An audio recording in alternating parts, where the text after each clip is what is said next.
Hi, this is Nick Michalak, providing you with a very special, exclusive commentary for the color version of Dead of Night.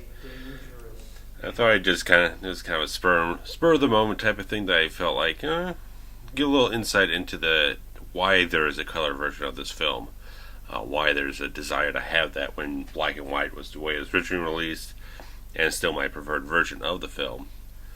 But I also give you some insight into the choices of why things were colored the way they were, and some technical things here and there that I had to use along the way to make things work for a film that was eventually decided that the hell with color temperatures, uh, different colors and different lights and everything. Just along the way, just stopped caring about that, and so kind of like it gets into other scenes later on, but for the scenes with Charlie here and everything, I really kind of wanted to just get kind of like the slight fluorescent tinge of like a blue green type of thing. But obviously here in this shot, this is like my favorite shot in the color version with just that strong fiery look to it and everything, which is beautifully contrasted by this very bluish colder look that it might have a little bit of symbolism in there, but I think it looks great. I really love that. Just a few seconds ago, that little dash of red light from the exit sign at the end of the hallway. little things that little splashes of things that pop up when you're doing a color version of a black and white film, and not a colorized version. This was actually shot in color and changed to black and white in post. But a couple other things. Well, coming up here, since we've got all these driving montage scenes, which some things were shot under the orange sodium vapor lights like this, and other things were shot under more the bluish greenish mercury vapor lights. So that created another problem in post production, trying to balance these things out and try to tweak the colors as much as possible to make them somewhat bleed together.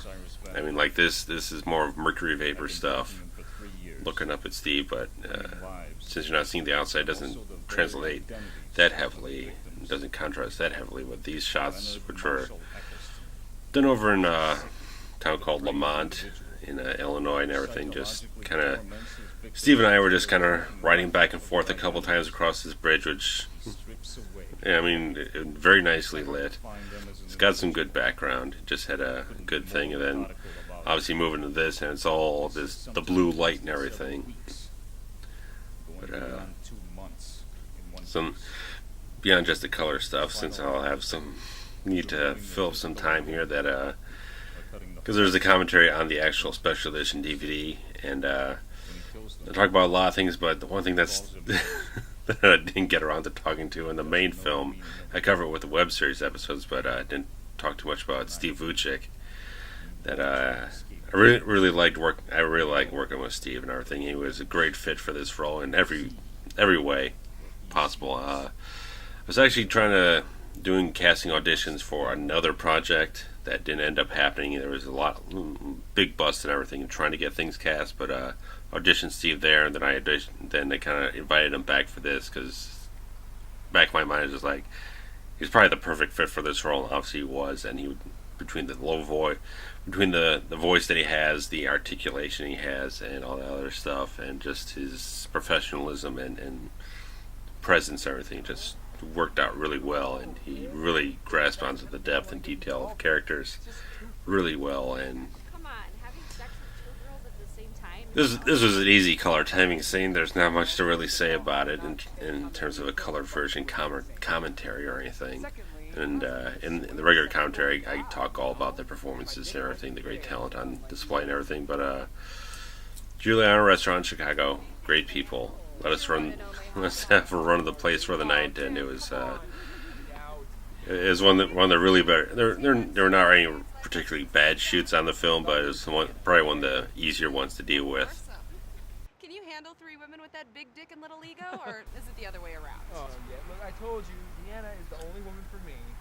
Period. Yeah, it kind of worked out fortunate, because we scouted this location during the daytime. Steve Vujic secured it for us. Besides, Sienna could stand And we're just fortunate that we had this Speaking of which, where is Sienna? this abundant light source on the side of the building to make this scene just work so strongly, visually, just that we had that much light to work with, and it worked out really well. It looks pretty dang good to me and everything. I just tried to call her on her cell phone and it went One of the things that on this night, because like this scene I shot all myself, but there were a couple of shots here and there, like the establishing shot of the restaurant and everything, where just like I was just doing the running gun thing all night. That I never grabbed the tripod once, and on the whole, there's a lot of handheld stuff in here. And a friend of mine, cinematographer friend of mine, kind of after he saw the film, kind of commented that maybe handheld should have been used a little more sparingly, a little more strategically. But I like how I shot the film on the whole.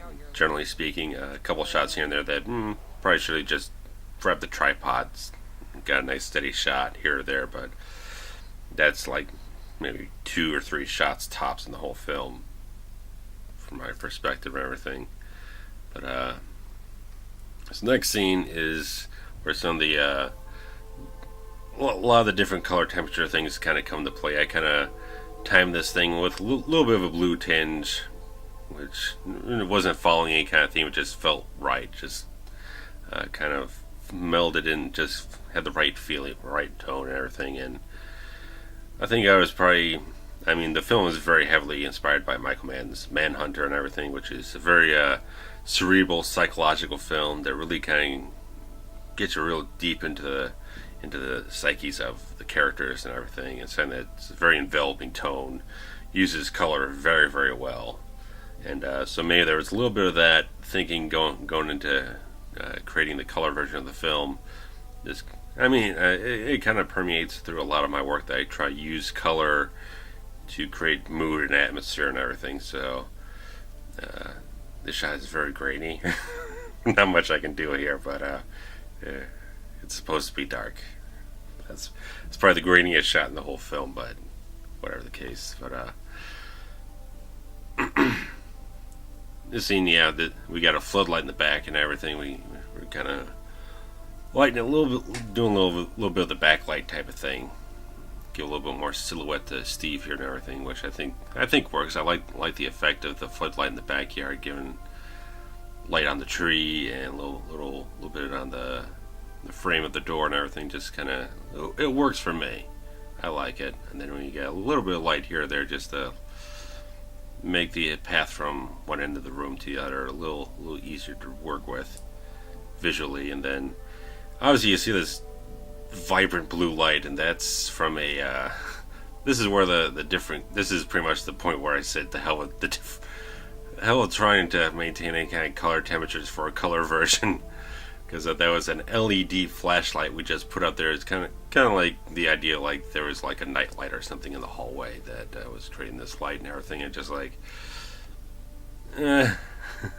I'm sure some cinematographers would say that's to have these different color temperatures is not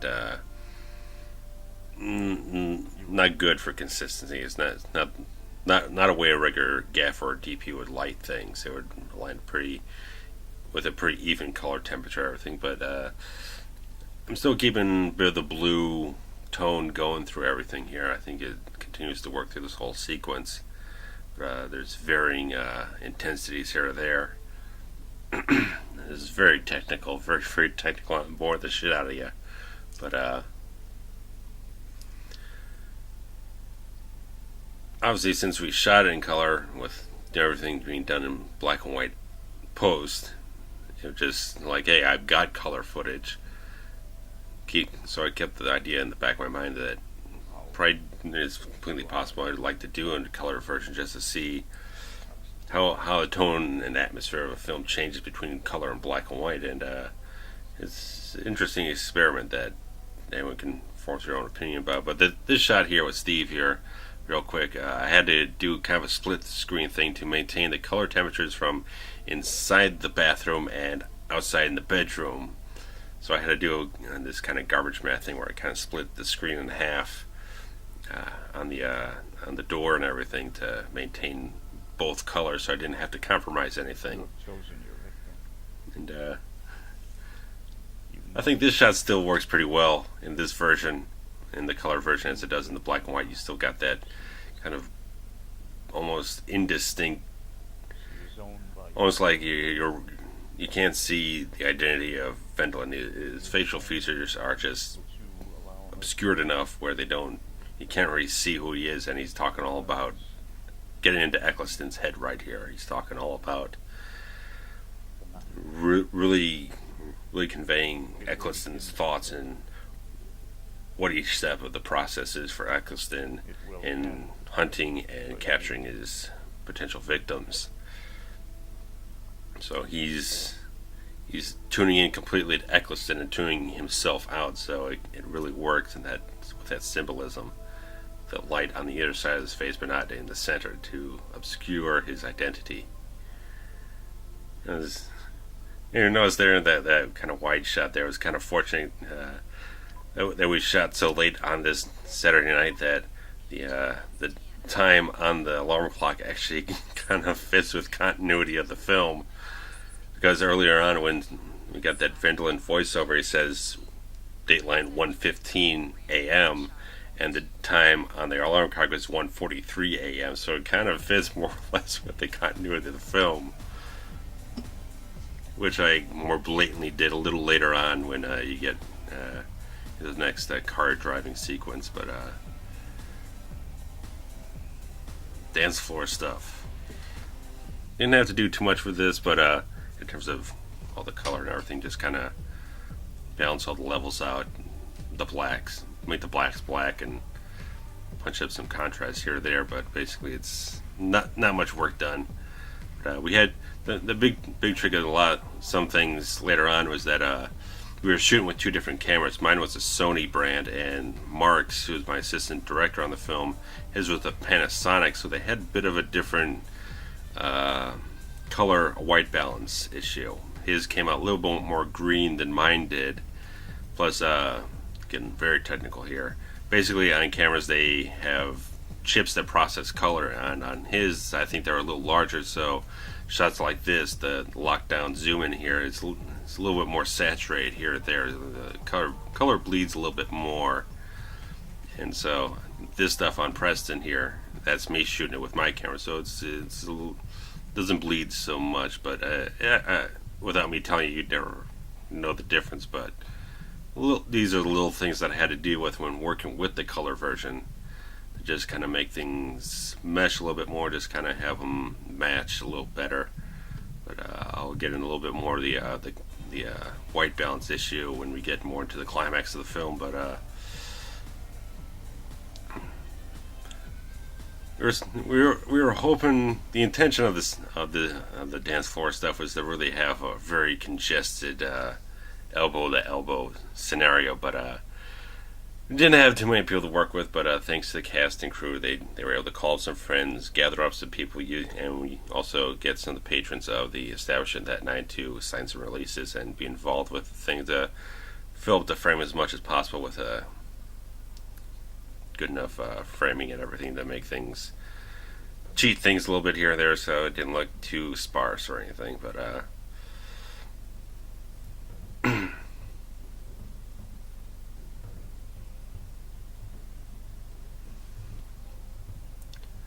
and an advantage of doing the special edition DVD where I reconstructed the whole film and everything was to improve a lot of do audio and video enhancements. Obviously, with this thing, with this version of the film, the color version, it's there's no original version to compare it to in terms of video, but audio is. I made a lot of things smoother in terms of transitions and everything, and that shot there with the clock is very intentional. That was in the script, so that was not a happy accident. But so I did some enhancements here and there just to clear up some dialogue. Smooth out a couple of rough cuts here and there, just get the music at a little bit stronger levels, get everything to just be in a little bit more in that sweet spot where everything is a little tighter, a little more consistent and everything. But in this scene we got a couple of shots in here that are just a couple things here that are mixed between my camera again and Mark's camera, which I tried to balance like this. This is Mark's camera here. It's a little more grainy. It was the purple on the walls was a lot stronger, so I had to do a lot of tweaking and enhancements to make the color match better, to get a little bit of that green out of it and just have that purple be a better match instead of the darker, more vibrant shade it was. And even then, because we used like a suction mount on the wall for Mark's camera, and if I could go back in time, because I wasn't going to do anything like a George Lucas thing where I go back and start changing shit all over the place, just switch out shots and everything. I was going to maintain the original cut of the film, but it's just like I always thought those shots with Mark's camera with the thing suction cupped to the wall look kind of like a security camera footage, because it's up high on a strange angle and everything. But I always thought that was a little odd, but it's okay.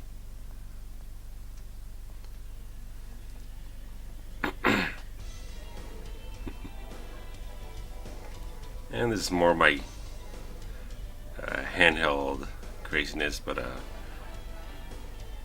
didn't have a steady. I had this homemade steady cam thing, which I kind of ditched after like one shoot, because it just wasn't doing anything for me. So I just stuck with the handheld stuff. And I mean, yeah, if I had a proper steady cam, things would be much smoother. It would have a little bit more of that Manhunter style where everything was very fluid and everything. But for what I had, I think I did a very good job, just with the camera movement and linking things together like I do in the scene with you have Olivia and Lewis sitting at the table, and then Vinland walks in, and I connect the two visually, that they're occupying the same space but they're not aware of one another in any form or whatnot. So I thought that was I think I can't recall if I put that in the script. I probably did, but it was important to just have. I think it was important just to have Olivia and Lewis just have that last bit of screen time as things are starting to shift over into things are converging and shifting together, and they'll no longer be in the story or anything. But it's just nice to have that final little thing where you have the little touchstone of things. And I remember this scene specifically, why I shot this scene all in like kind of one take, because the night before I was watching 2006's Miami Vice, and there were a couple of shots like this where it's kind of a quick type of scene. They just handheld the thing with a nice wide angle lens, and they just follow the character around from one point to the next. They don't do any kind of cut or nothing, just straight go ahead, get it done in one shot type of thing. And that's why I shot this scene just all in one kind of long take. With just one reason I have a cut coming up here. We're cutting close on the ID, was just to cut from one take to the next, because the first half of the scene is one take, and this part of the scene is from a different take. So I just need something to bridge between the two. Even though, like my cinematographer friend Eric Woltman, who shot the third episode of the web series, I remember because I got like a mind like a steel trap and everything, but he kind of said, well, that shot wasn't particularly necessary, but I explained to him why the shot was there, and he understood. So now this scene here with this scene here, I really wanted to get that kind of dark, almost dingy serial killer lair feel, so that's why it's got this nice green tinge and everything, where I really embraced that. And somehow I think it just added to the grit of the scene. It just feels more gritty, just feels more real, just feels more dangerous or whatnot. It just has that unsettling feeling to it. Who are you? Now again, all the handheld stuff is my work, but once we get into a couple of the lockdown tripod shots, those are from I think coming up here shortly, is stuff from Mark's camera, which like sound like this, and this and everything. it was more of the stuff that I had to kind of balance out between the two cameras, and I think it really worked well in this scene. I think it really meshed. It was real interesting because no, you go into a film, you want to have professional lighting equipment. You want to be able to light it in very interesting ways with a lot of different stuff. But this was one light, one overhead light, because this was a body shop and everything. So we just used a nice overhead light that just works so well. It just works. It makes sense too. It was bright enough to make it work, to get the right light, the right directional light on everything. It made sense. It worked, and with my camera being very capable, very good in low light capabilities, it worked even better. I'm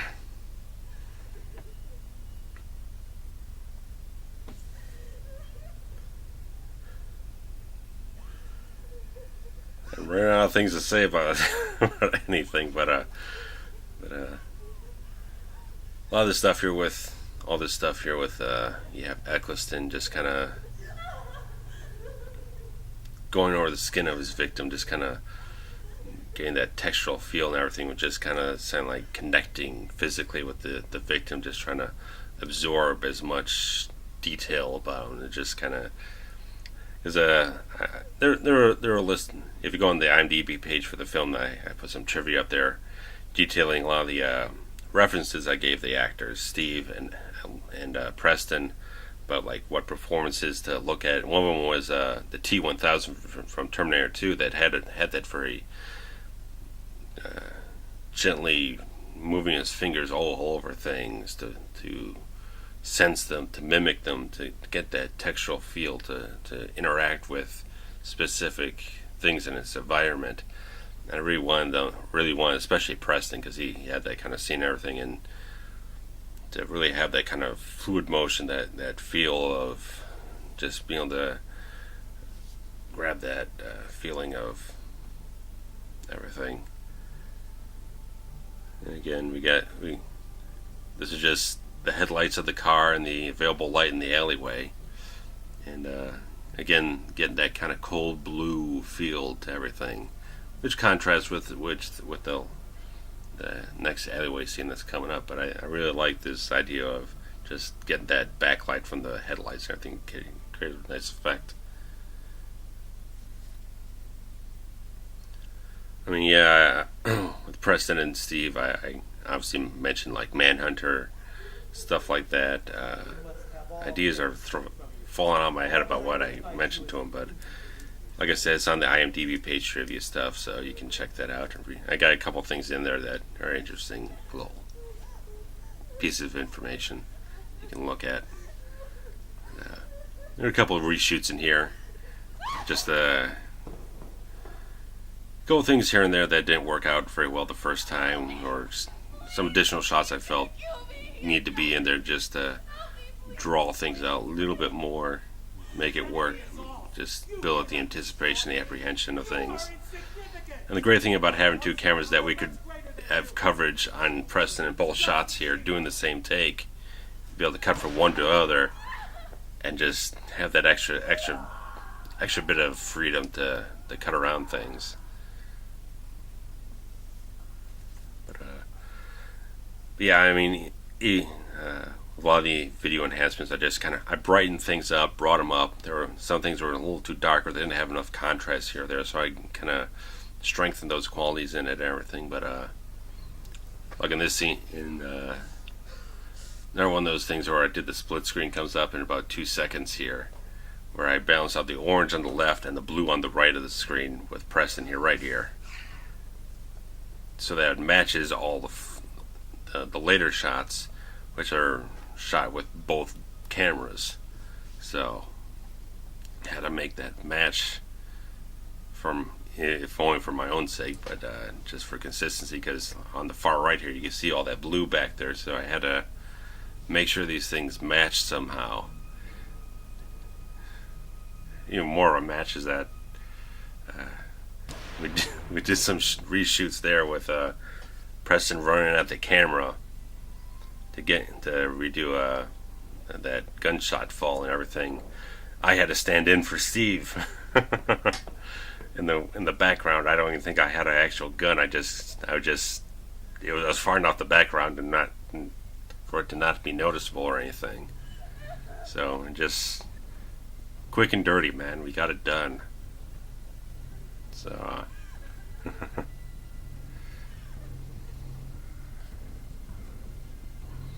I really like that kind of sodium vapor look, that orange style, that orange cast that thing gives. That's the best gunshot effect I can give you. Little flash frame, little blood on the forehead. I wish I kind of thought a little bit more about it so I could have some kind of blood trickling down or whatnot. I was trying to see if I could make that happen, but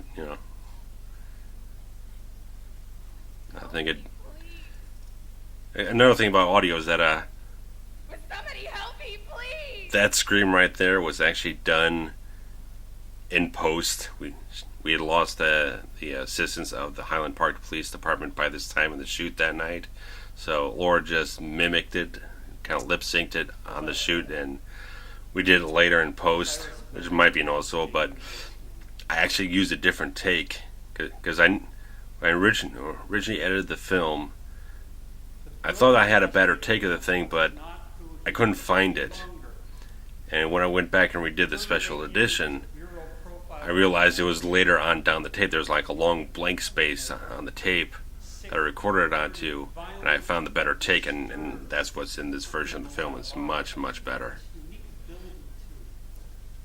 And we're back here with Charlie, who's a fantastic guy. I love Charlie. He's all kinds of happiness.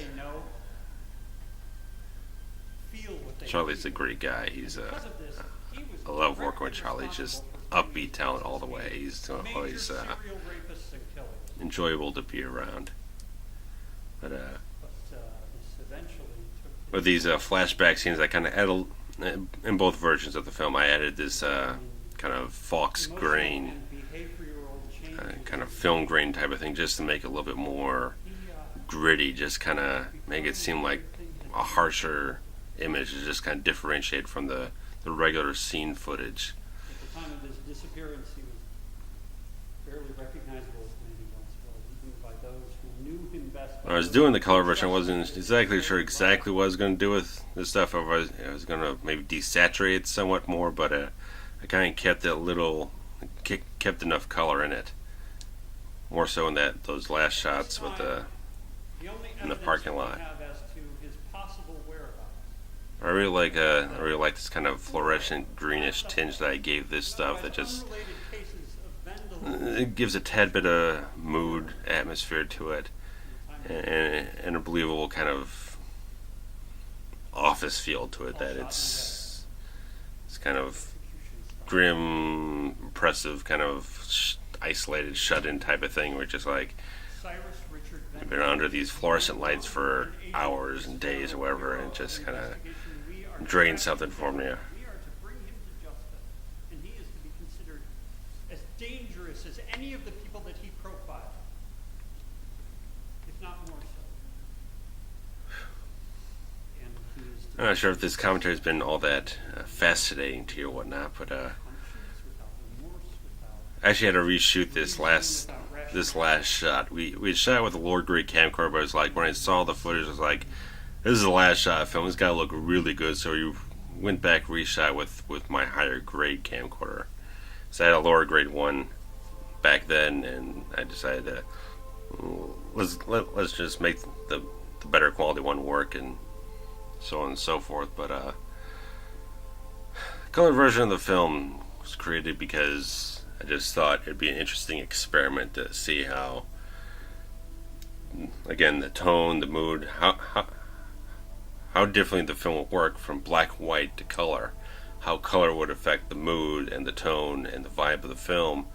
And I do still prefer the black white. I think that tone just works in a very unique way. But I take nothing away from the color version. If you like this version of the film, that's why I created it, because I know that a black and white version might not appeal to everyone.